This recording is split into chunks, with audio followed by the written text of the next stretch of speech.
오늘은 한 해를 마무리하는 송년주일입니다. 그러나 교회력을 따르는 성서정과에는 성탄 후 첫 번째 주일로 지키게 됩니다. 우리 가운데 오신 예수님과 함께 살아가는 첫 번째 주간이라는 의미입니다. 결혼식보다 결혼 생활이 중요하다라는 말이 있습니다. 보통 많은 사람들이 결혼을 앞두면 결혼식을 어떻게 할 건가 준비하는데 분주합니다. 가능하면 다른 사람들에게 좀 화려하게 보이고 싶은 마음도 있죠. 그러나 결혼식을 어떻게 하느냐보다 더 중요한 것은 결혼식을 통해 시작된 결혼 생활이 어떠하냐 하는 것입니다. 결혼식은 한순간입니다. 지나고 나서 보면 결혼식은 어떻게 지냈는지 다 잊어버립니다. 결혼식에 실수가 있어도 조금 부족한 것이 있어도 소박해도 상관이 없습니다. 결혼 생활만 행복하게 잘할 수 있다면 다 괜찮습니다. 그러나 아무리 화려하게 결혼식을 올렸어도 결혼 생활에 문제가 생긴다면 화려한 결혼식은 아무런 의미가 없습니다. 결혼만 그렇겠습니까? 무엇이든지 시작할 때 그 시작이 중요하지만 그 시작으로부터 우리에게 생겨나는 변화가 무엇인지가 더 중요한 것이죠. 신앙생활도 그렇습니다. 예수님을 나의 구주로 영접하는 것 참 중요한 일입니다. 그러나 영접한 이후에 우리가 주님과 어떻게 동행하느냐 하는 신앙생활이 훨씬 더 중요한 것입니다. 우리는 성탄절을 준비하면서 4주간에 걸쳐서 대림절이라는 절기를 지켰습니다. 그리고 지난주에 성탄절로 예수님의 오심을 축하하는 예배를 드렸습니다. 그동안 성탄 장식도 하고 여러 행사도 했습니다.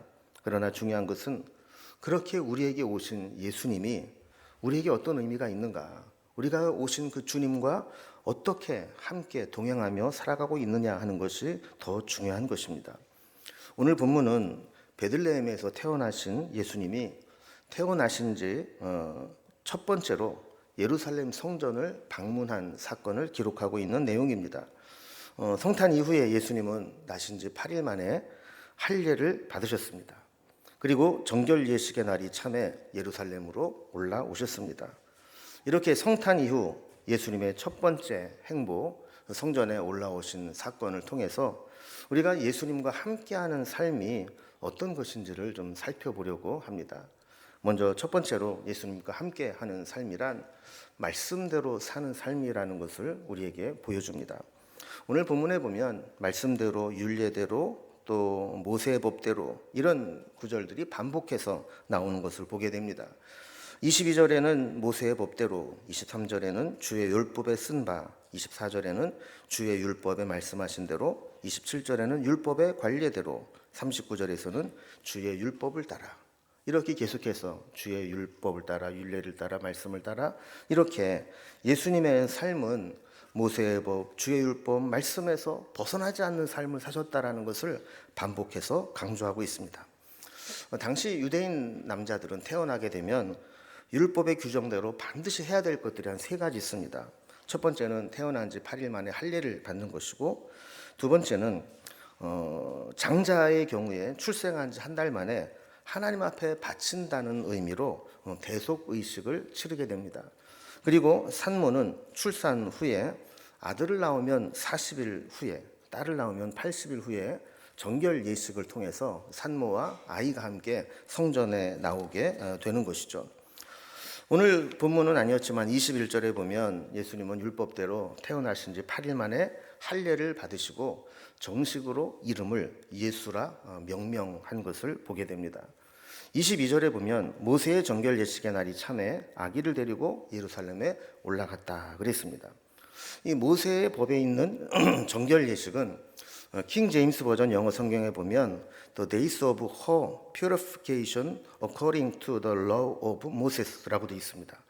her purification, 그녀의 정결하게 하는 날, 이렇게 한 것으로 보아서 이것은 레위기 12장에 기록된 산모에 대한 정결예를 의미하는 겁니다. 여인이 출산하고 이제 아이를 낳으면서 하혈을 하게 되면서 부정하다고 보는데, 사내 아이 같은 경우는 40여일이 지나면 부정함이 끝났다, 정결해서 사람도 만날 수 있고 성전에도 올 수 있다 하는 이제 절기가 되는 것이죠. 또 23절에서도 초태생은 하나님께 구별하여 바치는 그런 율법이 있습니다.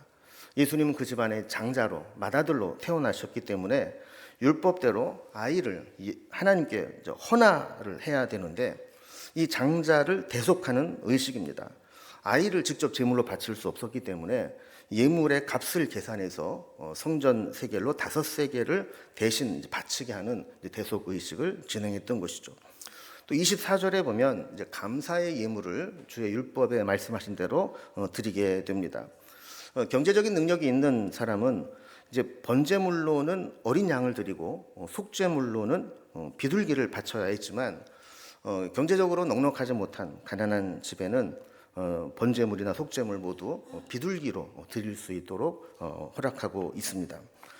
27절에 보면 이렇게 주의 성전으로 들어온 것 역시 부모가 율법의 관례대로 행하고자 함이었더라고 말씀합니다.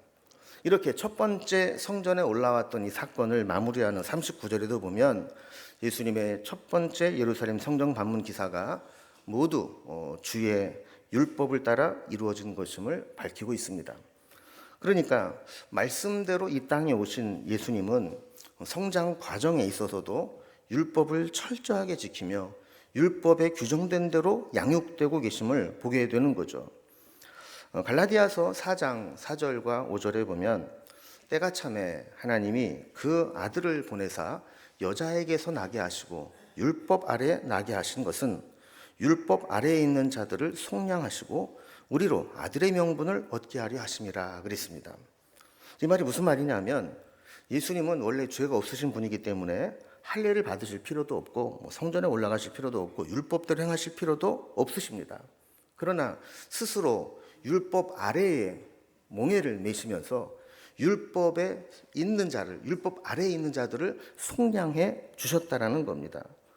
예수님은 율법을 폐하러 오신 분이 아니라 완성하러 오셨기 때문에 율법 아래에 스스로 갇히시면서 율법에 매여 있는 자들을 해방하시기 위함이었다라는 것이죠. 그러니까 오늘 말씀들을 보면 예수님은 그 무엇 하나 어그러지거나 지체함 없이 정확하게 율법의 요구대로 모든 것들을 성취하시고 실행하시는 것을 보게 됩니다. 이렇게 예수님께서 철저하게 말씀을 이루며 말씀대로 사시는 본을 보이셨다면 우리도 그 주님과 동행하고 함께 살아간다고 할 때 말씀대로 사는 삶을 살아야 된다는 것을 우리에게 보여준다는 겁니다. 그럼 말씀은 교양이 아닙니다. 물론 말씀대로 살면 교양이 있어집니다. 신사적이 되어지고 교양인을 넘어 어쩌면 성인 군자처럼 살아갈 수 있습니다. 우리가 말씀대로 안 사니까 요모양 요꼴이지 만약에 정말 말씀대로만 살 수 있다면 우리는 정말 달라졌을 것이고 세상 사람들이 믿는 사람들을 보면서 참 존경할 것입니다. 그러나 말씀대로 산다라고 하는 것은 단순히 교양 있는 사람이 되는 것만은 아닙니다. 이제부터 주님과 동행하는 삶, 예수님과 함께하는 삶을 살아간다는 것을 의미하는 것이죠.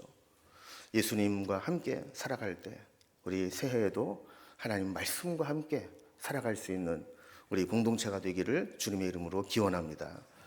두 번째로 예수님과 함께 살아간다라고 하는 것은 교회 중심의 신앙으로 살아간다는 것을 의미합니다. 예수님은 굳이 성전에 올라가지 않으셔도 됐지만 성전에 율법대로 올라가셨습니다. 그리고 성전에서 예수님의 오심을 기다리던 두 선지자를 만나게 됩니다.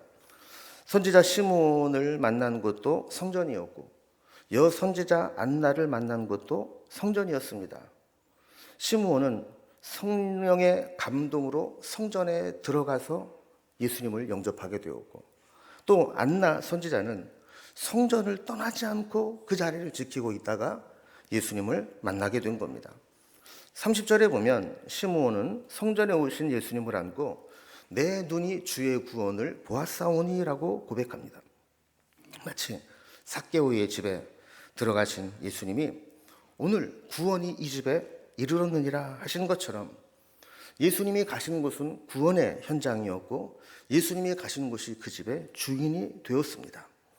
예수님께 성전을 방문하시게 될 때 그 성전의 주인 되신 예수님께서 드디어 성전에 임하신 것이고, 시므온과 안나는 나이 많아서 주의 오심을 기다리고 있다가 이렇게 예수님을 만나고 영접하게 되는 영광을 누리게 된 것입니다. 36절과 37절에 보면 아셀 지파 바누엘의 딸 안나라고 하는 나이 매우 많은 선지자가 있었다고 소개합니다. 그녀의 삶을 보면 결혼하고 7년 동안만 남편과 함께 살다가 과부가 되어서 지금은 84세가 되었다고 기록하고 있습니다. 그런데 그녀는 성전을 떠나지 않고 주야로 금식하며 기도로 섬겼다고 이야기하고 있습니다. 세상적으로 보면 기구한 운명입니다. 아픔과 상처로 평생을 살아온 여인입니다. 그러나 안나는 그 아픔을 성전에서 기도하는 신앙으로 승화시켰습니다. 젊은 나이에 혼자 된 것이 오히려 하나님만 의지하고 성전을 지키며 하나님과 깊은 교제를 하게 만든 원동력이 된 것입니다.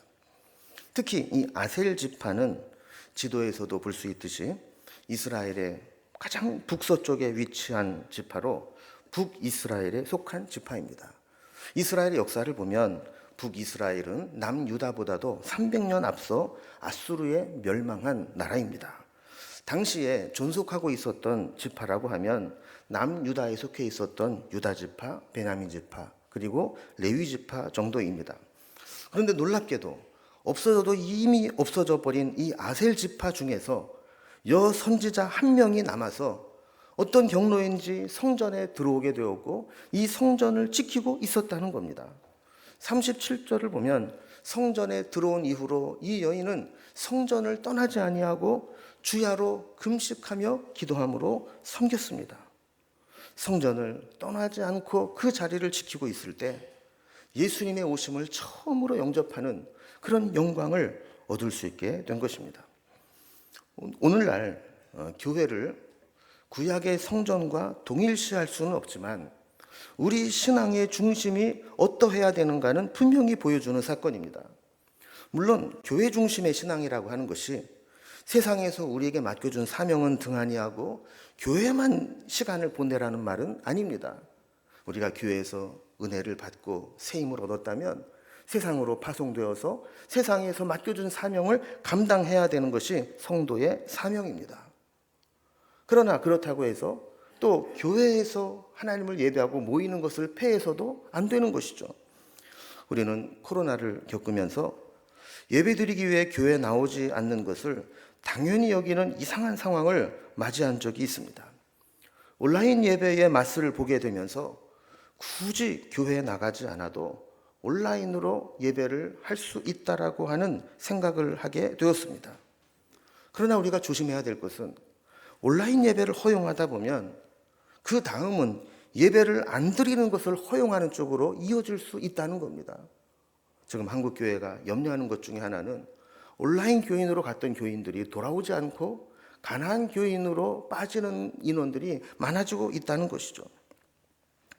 구약의 성도들이 성전 중심의 신앙생활을 하면서 그들의 신앙을 지켰다면 오늘날 우리는 교회 중심의 신앙을 하면서 우리의 신앙을 지킬 필요가 있는 겁니다. 예수님과 동행하는 신앙, 하나님 중심의 신앙을 가장 기본적으로 실천할 수 있는 방법은 교회 중심의 신앙을 회복하는 것입니다. 몸으로 교회에 나올 수 없는 형편이 된다면 다니엘처럼 성전이 있는 쪽에 문을 열어놓고 그곳을 바라보면서 기도하는 심정으로라도 교회를 기억하고 하나님을 예배하는 자리에 참여해야 되는 것이죠. 우리가 우리의 삶을 살아갈 때 시간적으로 주일을 우리 신앙이 기준으로 삼고 그 주일 중심으로 한 주간을 살아가는 것이라면 공간적으로는 교회가 우리 삶의 기준이 되고 교회를 중심으로 우리의 삶의 반경이 이어져야 되는 것을 보여주는 겁니다. 이렇게 주님과 동행한다라고 하는 것은 교회 중심의 신앙을 회복하는 것입니다. 세 번째로 예수님과 함께하는 삶이란 소외되고 연약한 자들을 돌보는 삶을 의미합니다. 오늘 본문에 예수님과 연관된 이들을 보면 공통점이 하나 있습니다. 그것은 가난하고 소외되고 세상에서 비주류의 삶을 사는 사람들이라는 겁니다. 예수님과 가장 가까웠던 예수님의 부모, 역시 가난한 집안 사람이었습니다. 예수님을 헌화하며 바치는 제물로 산비둘기 한 쌍이나 어린 집비둘기 둘로 드리려고 했다라고 하는 것은 가난한 자들에게 드리도록 규정된 제물로 드렸다는 겁니다. 그러니까 마리아와 요셉 역시 그렇게 부유하지 못한, 넉넉하지 못한 가난한 집의 사람이라는 것이죠. 32절에 보면 시므온이 예수님을 향해 찬송으로 예언을 하면서 예수님을 이방을 비추는 빛이라 그랬습니다. 물론 이스라엘에게도 영광이 되지만 그에 앞서 이방을 비추는 빛으로 오셨다라는 겁니다. 당시 이방인들은 유대인들의 입장에서 보면 구원의 여망이 없는 사람들입니다. 그래서 이방인들은 지옥의 불쏘시개로 쓰는 존재다라고 여겼던 자들이죠. 그런데 예수님은 그들에게 이방에 비추는 빛으로 오셨다라고 말씀하고 있습니다. 또한 성전에서 예수님을 영접한 선지자가 남자 선지자 시므온만 있었던 것이 아니라 여자 선지자 안나와도 만남을 갖게 되었습니다. 이렇게 남자와 여자 선지자를 함께 만나게 되었다. 지금 기준으로는 이게 너무나 당연한 일이고 특별한 일이 아닙니다. 그러나 당시에 가부장적 사회 기준으로 본다면 이것은 파격적인 일입니다. 이렇게 누가는 특히 이방인이든 가난한 자든 여인에게든 차별이 없는 복음을 강조해 왔습니다. 이 차별이 없는 은혜가 오늘 우리에게도 구원의 가능성을 열어놓은 것입니다. 초대교회도 보면 복음이 들어가는 곳마다 유대인과 이방인 사이의 차별이 없어졌습니다. 심지어 사회 제도에 존속하고 있던 주인과 노예의 관계, 주종 간의 관계도 허물어졌습니다. 그리고 남자와 여자의 그 엄청난 차별의 벽도 무너져 내렸습니다. 우리나라에도 복음이 들어왔을 때 이런 일들이 그대로 일어났습니다. 오늘날 교회도 마찬가지입니다. 건강한 교회는 목사와 평신도의 구분이 없어져야 합니다. 장로와 새가족의 차이도 없어져야 합니다. 직분의 자리는 책임을 지는 자리이지 권한을 행사하고 내 마음대로 할 수 있다는 자리가 아닙니다. 우리는 모두 하나님의 자녀이고 하나님의 나라를 위해 힘쓰는 일꾼일 뿐입니다. 교회에 있는 여러 가지 직분은 질서를 위해서 다른 기능을 할 뿐입니다. 그리고 교회는 세상에 힘있고 가진 자들보다 소외되고 연약한 이들에게 관심을 갖는 공동체가 되어야 합니다. 만약에 교회가 세상에서 성공한 자, 권력을 가진 자와 하나가 되어서 세상적인 기준으로 세를 과시하려고 한다면 세상 사람들은 교회를 외면하게 될 것입니다. 교회는 사회적 아픔에 공감하고 가장 억울하고 고통당한 이들과 함께 아파하고 그들 편에 서 있는 공동체로 인식되어야 하는 것이죠. 그래야만 교회는 하나님께서 우리에게 맡겨주신 영혼 구원과 복음의 사명을 감당하는 공동체가 되는 것입니다.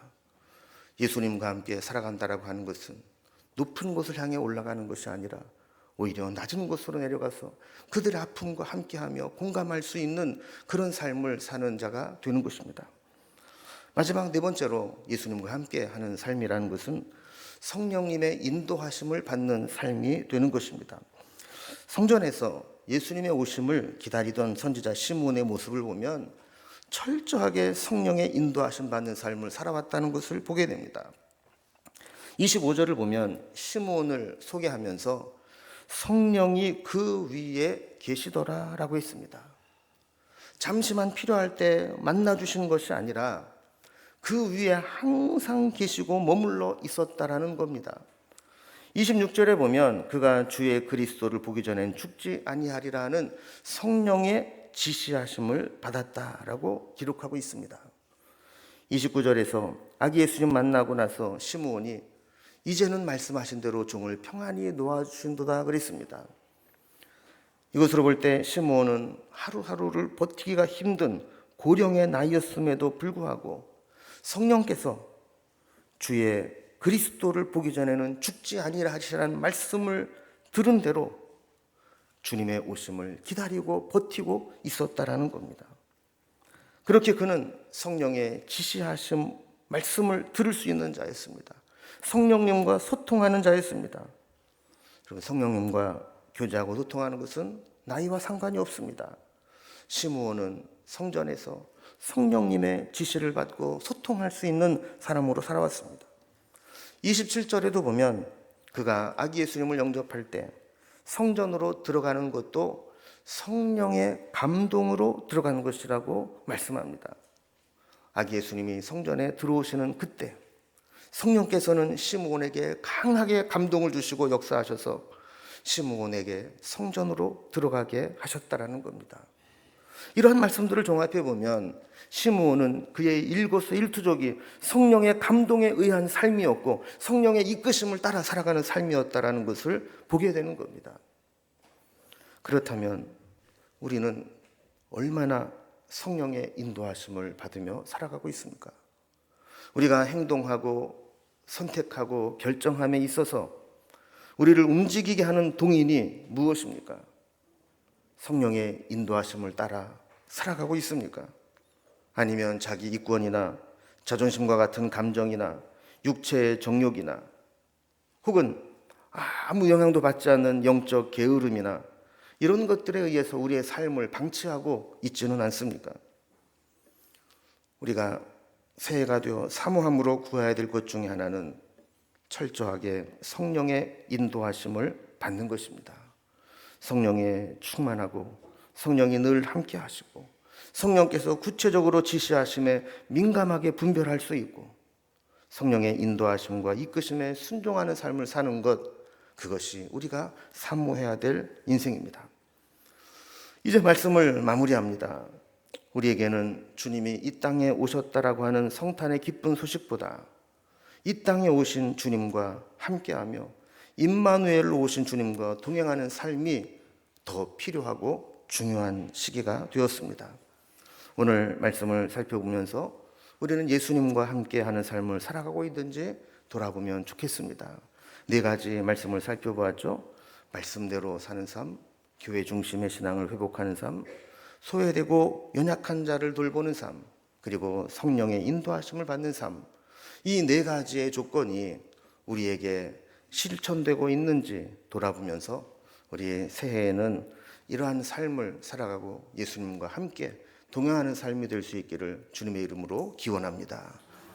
이제 하나님께서 우리에게 선한 힘으로 감싸주시고 우리에게 믿음으로 할 일들을 역사하실 것을 바라보면서 한 해를 마무리하고 새해를 바라보는 마음으로 우리 선한 능력으로 우리 결단의 찬양을 드리겠습니다.